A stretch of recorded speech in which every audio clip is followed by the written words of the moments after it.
যে আমাদের এই অভ্যুত্থান এবং বিপ্লবের পরেই দেশে অরাজকতা নাশকতা করছে ফ্যাসিস্ট এবং তাদের দোসররা।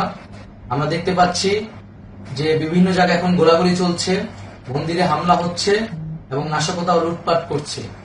আমরা মনে করি আমাদের যে ছাত্র নাগরিকদের অভ্যুত্থান তাকে নস্যাৎ করার জন্যই পরিকল্পিতভাবে এই ধরনের ঘটনা হচ্ছে। আমরা মুক্তিকামী ছাত্র জনতাকে সজাগ এবং সতর্ক থাকতে আহ্বান জানাচ্ছি এবং আমাদের যে অন্তর্বর্তীকালীন সরকার, আমরা সেই সরকারের যে প্রস্তাবনা 24 ঘন্টার সময় নিয়েছিলাম, জরুরি পরিস্থিতি মোতাবেক আমরা এখনই তার একটি রূপরেখা ঘোষণা করছি। আমরা সিদ্ধান্ত নিয়েছি যে সর্বজন গ্রহণযোগ্য আন্তর্জাতিক খ্যাতিসম্পন্ন নোবেল পুরস্কার বিজয়ী ডক্টর মোহাম্মদ ইউনূসকে প্রধান উপদেষ্টা করে অন্তর্বর্তীকালীন সরকার গঠন করা হবে এবং ডক্টর মোহাম্মদ ইউনূসের সাথেও আমাদের কথা হয়েছে।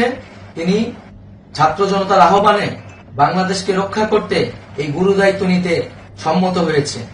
আমরা সকালের মধ্যেই আমরা এই সরকার গঠনের প্রক্রিয়া দেখতে চাই।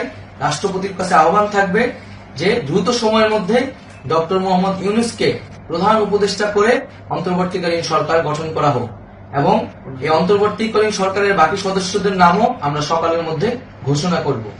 প্রিয় বন্ধুগণ, দেশে যে অরাজকতা চলছে, মানুষের জীবনের নিরাপত্তাহীনতা চলছে, সেজন্য আমরা রাষ্ট্রপতির কাছে আহ্বান জানাচ্ছি দেশে আইন শৃঙ্খলা পরিবেশ ফিরিয়ে আনার জন্য দ্রুত সময়ের মধ্যে কার্যকর ব্যবস্থা নিতে হবে এবং আইন শৃঙ্খলা বাহিনীকে সহযোগিতা করার জন্য মুক্তিকামী ছাত্র জনতাও রাজপথে থাকবে এবং অন্তর্বর্তীকালীন সরকার গঠন না হওয়া পর্যন্ত মুক্তিকামী ছাত্র জনতাকে রাজপথে থেকে তাদের যে অভ্যুত্থান, সেই অভ্যুত্থানকে রক্ষা করতে হবে।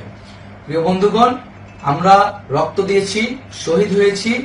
আমাদের যে প্রতিশ্রুতি একটি নতুন বাংলাদেশ গঠন করার জন্য, সেটিকে আমাদের অবশ্যই বাস্তবায়ন করতে হবে এবং অবশ্যই ছাত্র জনতার প্রস্তাবিত সরকার বাদে কোনো ধরনের সরকার কিন্তু মেনে নেওয়া হবে না।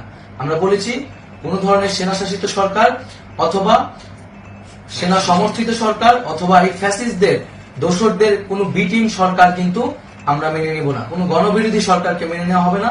ছাত্র জনতার অভ্যুত্থানকারী যে প্রস্তাবিত সরকার, অন্তর্বর্তীকালীন সরকার, যেটা আমরা সিদ্ধান্ত উপনীত হয়েছি ডক্টর মোহাম্মদ ইউনূসকে প্রধান উপদেষ্টা করে এই সরকার গঠন করা হবে, সেই সরকারকেই বাস্তবায়ন করতে হবে অবিলম্বে। আগামীকাল সকাল থেকে সকলকে আহ্বান জানাচ্ছি রাজপথে থাকার জন্য এবং আমাদের যে সাম্প্রদায়িক সম্প্রীতি এবং রাষ্ট্রীয় সম্পদ রক্ষা কমিটির ঘোষণা হয়েছে বৈষম্যবিরোধী ছাত্র আন্দোলনের নেতৃত্বে, সকল পাড়ায় পাড়ায় এলাকায় এলাকায় সেই কমিটি পাহারায় থাকবে। আমাদের সংখ্যালঘু কমিউনিটিকে আমাদের রক্ষা করতে হবে, রাষ্ট্রীয় সম্পদ এবং এই দেশকে রক্ষা করতে হবে আমাদের।